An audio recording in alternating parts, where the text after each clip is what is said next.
যাক, আলহামদুলিল্লাহ, সব পড়াশোনা করে নিয়েছি। এদিকে খেলার সময় হয়ে গেছে। মনে হয় এতক্ষণে হামজা মাঠে এসে গেছে।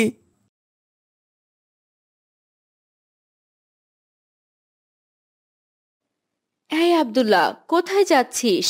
খেলতে যাচ্ছি মা। তোর পড়াশোনা হলো? হ্যাঁ মা, সব পড়াশোনা করে নিয়েছি।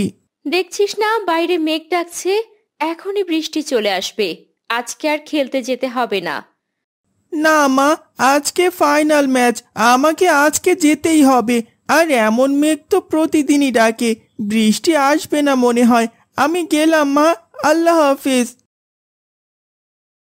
ছেলেটা যদি একটা কথাও শোনে আমার।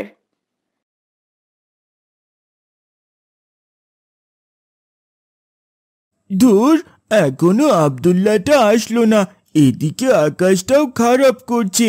এই হামজা, তুই এসে গেছিস?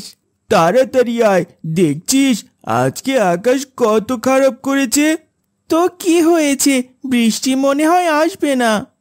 আকাশের অবস্থা দেখে মনে হচ্ছে আজকে বৃষ্টি আসবেই। বাকিরা কোথায়? কাউকেই তো দেখছি না। ওরা মনে হয় আজকে আসবে না।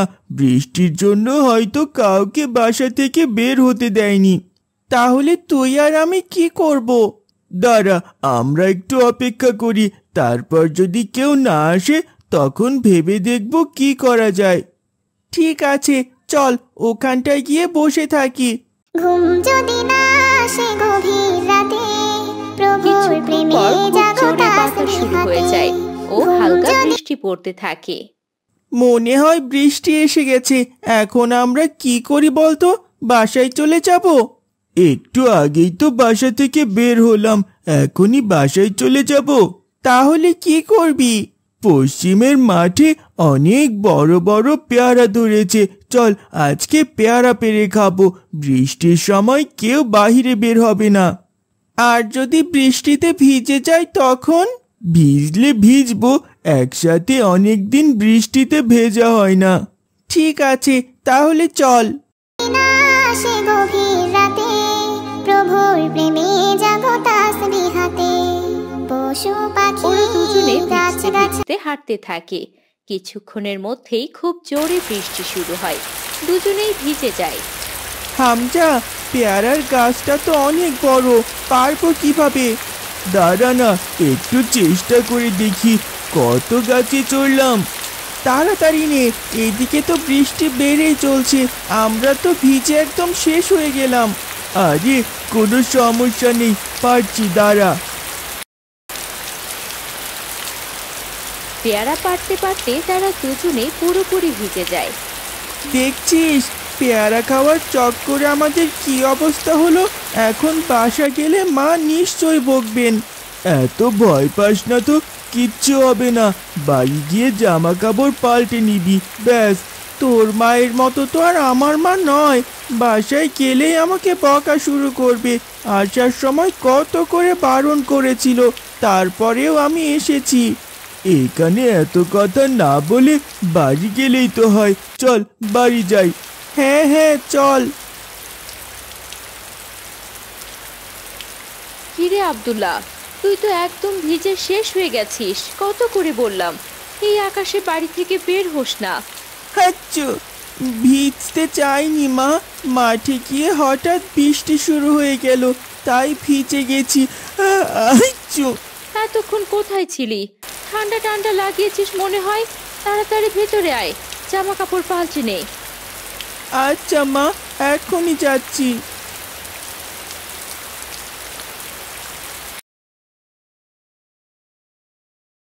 কই আব্দুল্লাহর মা? আব্দুল্লাহ কোথায়? ও মনে হয় ওর ঘরে শুয়ে আছে। এই অসময়ে শুয়ে আছে কেন? ওর জন্য গরম গরম সিঙ্গারা এনেছি। বিকেলবেলা বৃষ্টিতে ভিজে এসেছে, এখন ঘরে শুয়ে আছে। শরীর খারাপ করলো না তো আবার? চলো তো গিয়ে দেখে আসি। চলো। বাবা মা ঘরে গিয়ে দেখে আব্দুল্লাহ কাঁথা মুড়ি দিয়ে শুয়ে আছে। আব্দুল্লাহ, কি হয়েছে তোমার? এই সন্ধ্যাবেলা ঘরে শুয়ে আছো কেন এইভাবে? বাবা, তুমি এসেছো? কি হয়েছে তোমার? জ্বর এসেছে নাকি? দেখো তো ওর গায়ে জ্বর আছে কিনা।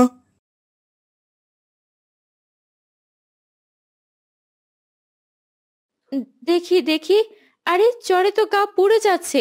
কত করে বলেছিলাম যাস না যাস না, তারপরও কেন খেলতে গেলি? এখন জ্বর বাঁধিয়ে এসেছে। এখন ওকে না বকে খাবার দাও, খেয়ে ওষুধ খাক। ওঠ, আমি খাবার আনছি। ঠিক আছে মা।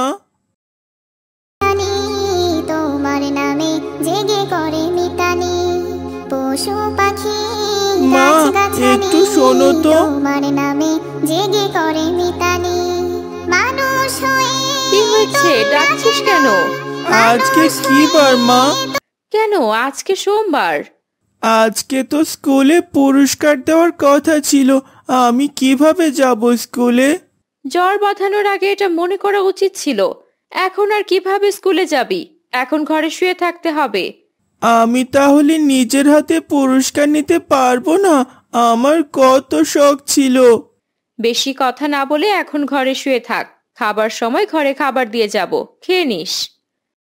স্কুলে যেতে না পারায় আব্দুল্লাহ মন খারাপ করে। কিছুক্ষণ পর জানালা দিয়ে হামজাকে মাঠে যেতে দেখে। এই হামজা, এদিকে শোন। কি রে, কি হয়েছে তোর?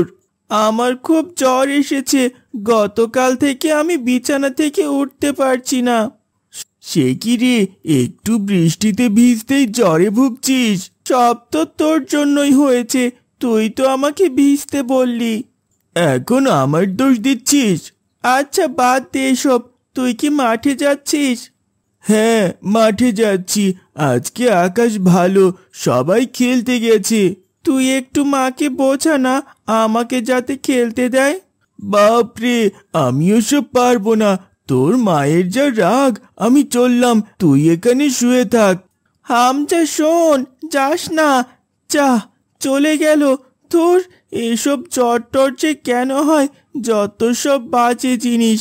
তোমরা কেন গভীর ঘুমে আছো মেতে? আব্দুল্লাহ, এই নে তোর জন্য মুরগির মাংস রান্না করেছি, খেয়ে নে। প্রভুর প্রেমে জাগো তাসবিহ হাতে, ঘুম যদি না আসে গভীর রাতে। মা, কি রান্না করছো এসব? একটু তো খেতে পারছি না। খেতে না পারলেও কষ্ট করে খেয়ে নে। খাবারের তো কোনো স্বাদ পাচ্ছি না। এসব কি রান্না করেছো? খেতে একদম বাজে লাগছে। বাজে লাগলেও খেতে হবে, বেশি কথা না বলে সবটুকু খেয়ে নে।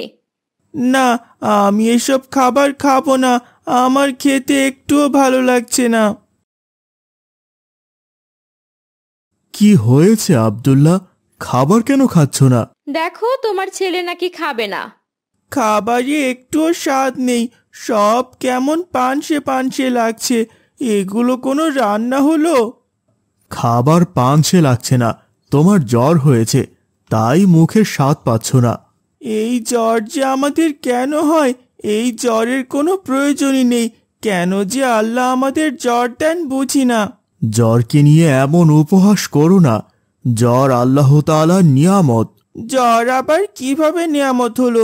জ্বর হলে তো মানুষ শুধু কষ্টই পায়। তুমি কখনোই জ্বরকে গালি দিও না। কেন বাবা, জ্বরকে গালি দিলে কি হবে? আমাদের নবীজি সাল্লাল্লাহু আলাইহি ওয়াসাল্লাম বলেন, তুমি জ্বরকে গালি দিও না, কেননা জ্বর আদম সন্তানের গুনাহসমূহ মোচন করে দেয়, যেভাবে কামারের হাপড় লোহার মরিচা দূর করে দেয়। এর মানে কি বাবা? এর মানে হচ্ছে, তোমার যখন জ্বর হয় তখন তোমার গুনাহসমূহ আল্লাহ তাআলা মাফ করে দেন। তোমার তো আরো খুশি হওয়া উচিত যে আল্লাহ তাআলা তোমাকে জ্বর দিয়েছেন এবং এই জ্বরের মাধ্যমে তুমি তোমার গুনাহ মাফের সুযোগ পাচ্ছ। এটা তো আমি জানতাম না বাবা। এখন তো জানতে পেরেছ, তাই জ্বরকে গালি না দিয়ে চুপটি করে খাবারগুলো খেয়ে নাও। তোমার মা তোমার জন্য কত কষ্ট করে রান্না করেছে। ঠিক আছে বাবা, আমি আর জ্বরকে গালি দেব না, জ্বর নিয়ে আর কিছু বলবো না। মা, আমার খাবার দাও, আমি খেয়ে নিচ্ছি। ঝর্ণা ধারা, আকাশ বাতাস গ্রহ তারা, ঘুম যদি না আসে গভীর রাতে। এই নে বাবা, হয়ে গেছে। দাও মা। মা, কেন যে তুমি এত দেরি করো না? একটু দেরি হলো তো কি হয়েছে? আরে মা, সকালে যে ভিড় হয় তুমি তো কিছুই জানো না। এখন যদি দেরি করে যাই তাহলে দোকানের ভিড় সামলাতে পারবো না। আল্লাহর রহমতে তাহলে ভালোই রোজগার হচ্ছে। হ্যাঁ মা, আলহামদুলিল্লাহ, অনেক ভালো রোজগার হয়। এখন চলি মা, তোমার সাথে গল্প করতে গেলে আমার আরো দেরি হয়ে যাবে মা। চলি চলি এখন। আচ্ছা আচ্ছা, সাবধানে যা। বিসমিল্লাহ। হানিফ পুরো রাস্তা আস্তাগফিরুল্লাহ জিকির করতে করতে যায়। আস্তাগফিরুল্লাহ, আস্তাগফিরুল্লাহ, আস্তাগফিরুল্লাহ, আস্তাগফিরুল্লাহ, আস্তাগফিরুল্লাহ। এই হানিফ, দোকানে যাচ্ছিস নাকি রে? হ্যাঁ রে আব্দুল্লাহ, দোকানেই যাচ্ছি। দাঁড়া দাঁড়া, আমিও ওদিকটায় যাচ্ছি রে। চল একসাথেই যাই। ঠিক আছে, চল।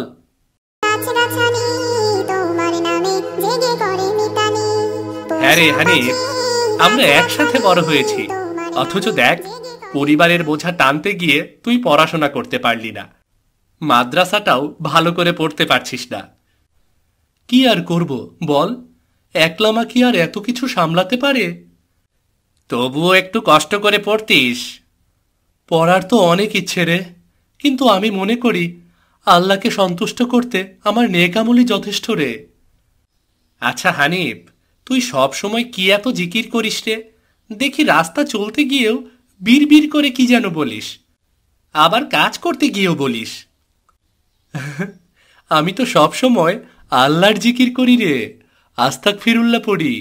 আর তুই তো জানিস এই আস্তাগফিরুল্লাহ পড়ে আমার রিজিক বেড়েছে, সব দিক দিয়ে আল্লাহ বরকত দিয়েছেন। কিন্তু আমার একটা মনের আশা এখনো পূরণ হয়নি। সেই মনের আশাটা কি? তুই তো জানিস আমি একজন হুজুরের খুবই ভক্ত। আল্লাহর কাছে এত করে চাই যেন তার সঙ্গে আমার দেখা হয়, কিন্তু কিছুতেই হচ্ছে না রে দেখা। ইনশাল্লাহ একদিন না একদিন দেখা হয়ে যাবে, দেখিস তুই, ইনশাল্লাহ।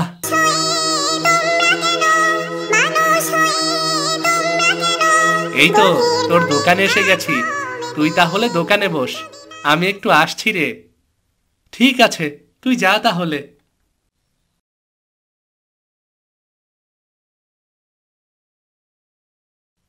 আরে হানিফ যে, তুই এত দেরি করে এলি কেন রে?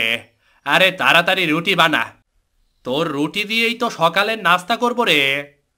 জি চাচা, বানাচ্ছি। হানিফ রুটি বানাতে থাকে। প্রত্যেক কাজ করতে গিয়ে হানিফ আস্তাগফিরুল্লাহ পড়ে।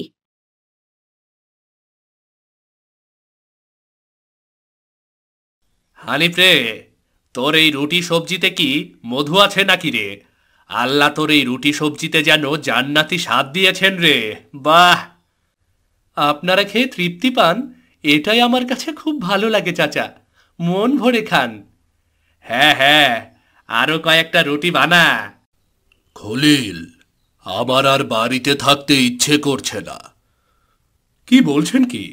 বাড়িতে না থাকলে কোথায় থাকবেন? ভালোই তো যাচ্ছে, সবার কাছে ইসলাম প্রচার করছেন, আল্লাহর ইবাদত করছেন। তা করছি ঠিকই, কিন্তু আবার ইচ্ছে করছে দেশে দেশে ঘুরে আরো অনেক হাদিস সংগ্রহ করতে। এ তো ভালো ইচ্ছে, তাহলে কোথায় যাবেন? কোথায় যাব ঠিক করিনি, যেতে যেতে যেখানে থামা যায় সেখানেই থেমে যাব। তাহলে আমি কি আপনার যাওয়ার ব্যবস্থা করে দেব?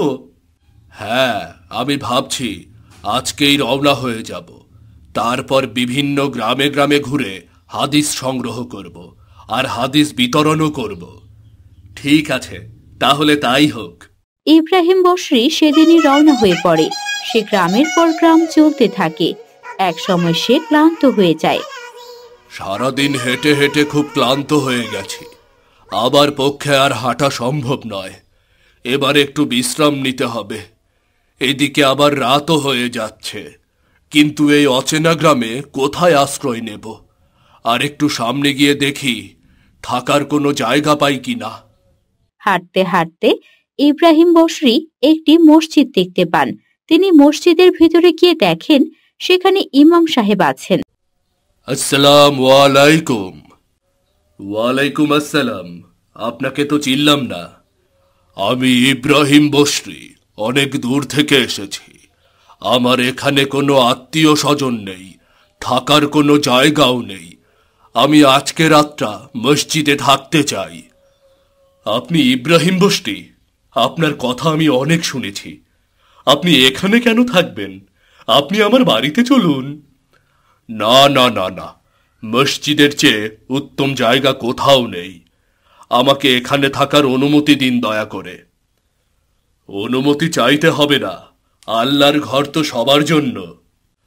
আর আমাকে দয়া করে বলে দেবেন এখানে কোথায় ভালো খাবার পাওয়া যায়। এসার পর তো আমি চলে যাব। আপনি আমার সাথে গেলে ভালো মন্দ খাওয়াতাম, কিন্তু এই বাজারে তেমন ভালো কিছুই নেই। তবে বাজারে একটা ছেলে আছে, সে রুটি আর তরকারি বানায়। ওর খাবার অনেক ভালো। শুক্রিয়া শুক্রিয়া, আমি ওখান থেকেই খেয়ে নেব। এশার নামাজের পর ইমাম সাহেব চলে গেলেন। ইব্রাহিম বসরি রাতের খাবারের জন্য বাজারের দিকে যায়। তখন বাজার এসে সে হানিফের দোকান দেখতে পায়। আসসালামু আলাইকুম। ওয়ালাইকুম আসসালাম। আমাকে কয়েকটা রুটি আর তরকারি দাও। আচ্ছা দিচ্ছি, আপনি বসুন। বিসমিল্লাহ, আস্তাগফিরুল্লাহ, আস্তাগফিরুল্লাহ, আস্তাগফিরুল্লাহ, আস্তাগফিরুল্লাহ, আস্তাগফিরুল্লাহ। এই যে নিন আপনার রুটি আর তরকারি।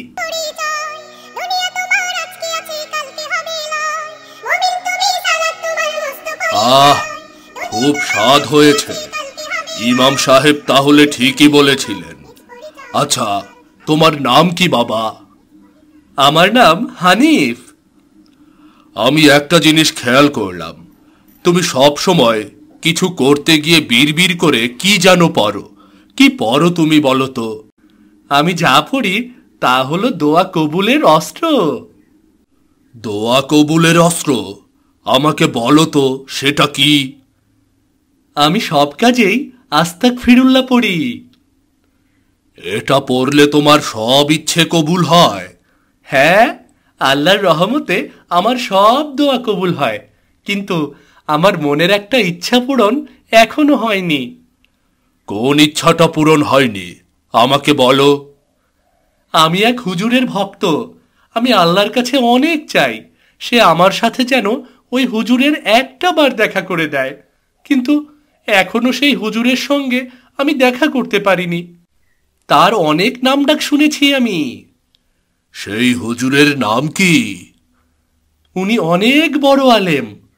উনার নাম ইব্রাহিম বসরি। হানিফের মুখে এই নাম শুনে ইব্রাহিম বসরি অবাক হয়ে যায়।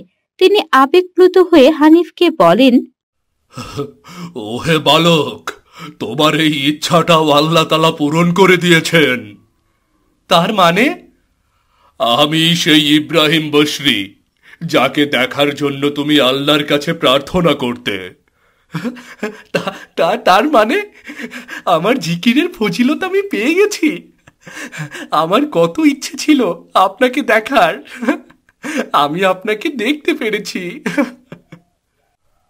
তুমি আমাকে অনেক বড় একটা আমল শিখিয়ে দিলে, ইস্তেগফারের এত গুণ। আমি সবার কাছে এই আমল পৌঁছে দেব। এরপর ইব্রাহিম বসরি যেখানেই যান সেখানেই আস্তাগফিরুল্লাহ আমলটি শিখিয়ে দেন। বন্ধুরা, তোমরাও সকল কাজে আস্তাগফিরুল্লাহ পড়বে। তোমাদের মনের আশা আল্লাহ তাআলা পূরণ করে দেবেন ইনশাআল্লাহ। গ্রীষ্মকাল, রোদ যেন ছুরি হয়ে কেটে যাচ্ছে। মাটি ফেটে চৌচির, গাছের পাতাও যেন নিঃশেষ। গরু ছাগল গরমে হাঁপাচ্ছে, মানুষজনরাও নিস্তেজ হয়ে পড়েছে। এমন দিনে মানুষের মুখ দিয়ে যেন কথাও আর ওঠে না। একটা ছোট্ট গ্রাম, চারদিকে খড়খড়ে মাটি, ফসলহীন মাঠ, শুকিয়ে যাওয়া পুকুর, সবকিছু যেন গরমে হাহাকার করছে। গ্রামের শিশুরাও আজ একদমই চুপচাপ। আবার কেউ বা অসুস্থ হয়ে পড়েছে। উফ, কি অসহ্য গরম পড়েছে, দম বন্ধ হয়ে যাচ্ছে আমার। মা, জানালার পর্দাটা খুলে দাও, তাহলে একটু বাতাস আসবে। ربي العلا ربي মা, জানালার পর্দা সরালেও বাতাস আসে না। গরমটা যেন শরীরের ভেতর ঢুকে পুড়িয়ে দিচ্ছে। আমি আর পারছি না মা। আল্লাহ তাআলা কি শুরু করেছেন? অকারণে এমন গরম কেন দিয়েছেন তিনি? উফ, সত্যি অসহ্যকর। হ্যাঁ রে মা, আমি জানি, কিন্তু তুমি কি জানো, এই কষ্টের সময় যদি আমরা আমাদের ধৈর্য হারাই, তবে তো আমরা হেরে যাব। কিন্তু মা, আমরা কি কোনো দোষ করেছি? আমি তো প্রতিদিন নামাজ পড়ি। তুমি তো ভালো মানুষ, আব্বাও কাউকে কষ্ট দেয় না। তাহলে আল্লাহ তাআলা কেন এমন করছেন? আল্লাহ কখনো অন্যায় করেন না মা, কিন্তু কখনো কখনো তিনি আমাদের পরীক্ষা নেন। তিনি দেখতে চান কে তার দিকে ফিরে আসে আর কে মুখ ফিরিয়ে নেয়। তিনি কি আমাদের কষ্ট দেখতে পারছে না? আমাদের ধৈর্য ধরতে হবে মা, এভাবে হাল ছাড়লে কি করে হবে? ইস, গরুগুলোর কি হাল হয়েছে, দেখেই খারাপ লাগছে। পানির অভাবে যেন হাড়কিলে হয়ে যাচ্ছে দিন দিন। আব্বা, আমাদের খামারের গরুগুলো পুকুরের পাশে গিয়ে দাঁড়িয়ে থাকে, কিন্তু পুকুরে পানি নেই। গরুগুলোর চোখের পানি আমি দেখি। জানি বাবা, গরুগুলোর দিকে তাকিয়ে বুকটা কেমন জানি হয়ে যায়। আগে এক টানা বৃষ্টি হতো, এখন যেন আকাশও নীরব হয়ে গেছে। আব্বা, আল্লাহ কি রাগ করছেন আমাদের ওপর? আমরা হয়তো অনেক কিছু ভুলে গেছি, নামাজ, ধৈর্য, কৃতজ্ঞতা। কে জানে আল্লাহ আমাদের ওপর অসন্তুষ্ট কিনা। হতেও পারে তিনি রেগে আছেন আমাদের ওপর। এইভাবে থাকলে তো আমরা মারা যাব আব্বা। এভাবে বলো না বাবা, আল্লাহর ওপর আমাদের ধৈর্য হারানো যাবে না। আমাদের তার প্রতি বিশ্বাস রাখতে হবে। আর তো থাকা যায় না আব্বা, খুব কষ্ট হয় আমার। জানি বাবা, কিন্তু আমাদের যে কিছুই করার নেই। আমার শরীরটা কেমন করছে, মাথাটা ঘুরছে, মনে হচ্ছে আমি বাঁচতেই পারবো না। এই গরমে এত কষ্ট হচ্ছে, কাজ চলে যাচ্ছে আমার। উফ। আমার দাদু বলেছেন, গরম কখনো এমন ছিল না, এত গরম কোনোবার হয়নি। দেখছো না, আগুনের মতো রোদ, যেন মাটিও চলে যাচ্ছে। আম্মু বলেছে আল্লাহর কাছে দোয়া করতে। আল্লাহর কাছে চাইলে তিনি খালি হাতে ফেরাবে না।